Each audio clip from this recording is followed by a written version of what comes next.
In today's video, I'm going to teach you how to deactivate Facebook account.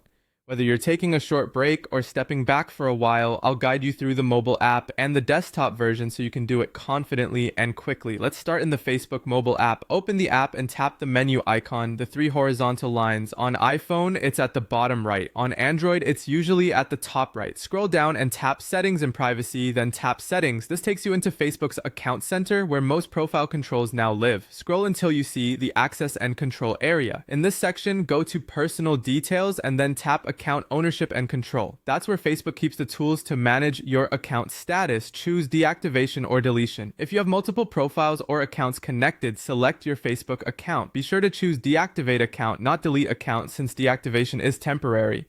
Then tap Continue to Account Deactivation. Facebook may ask why you're leaving.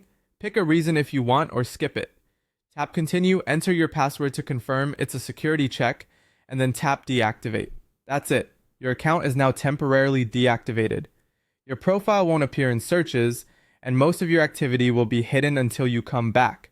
If you change your mind later, just log in again with your usual details and your account will reactivate. Now let's do the same on a computer. Go to facebook.com in your browser and sign in. Click your profile photo in the top right corner, then select Settings and Privacy and choose Settings. In the left panel, open Accounts Center. Under Account Settings, click Personal Details and then select Account Ownership and Control. Click Deactivation or Deletion. If you see multiple accounts, pick your Facebook account, choose Deactivate Account and click Continue. Follow the on-screen prompts to confirm. Facebook may ask for a reason and will likely request your password before it finalizes the change. A couple of quick notes to keep in mind. Deactivation is reversible, while deletion is permanent, so double check you've chosen deactivate.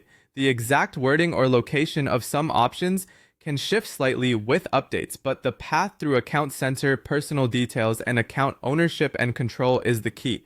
If something looks different, use the search bar in Settings to find deactivation or deletion. That's the process on both mobile and desktop. Pause and follow along if you need to, and when you're ready to come back, simply log in to reactivate your account.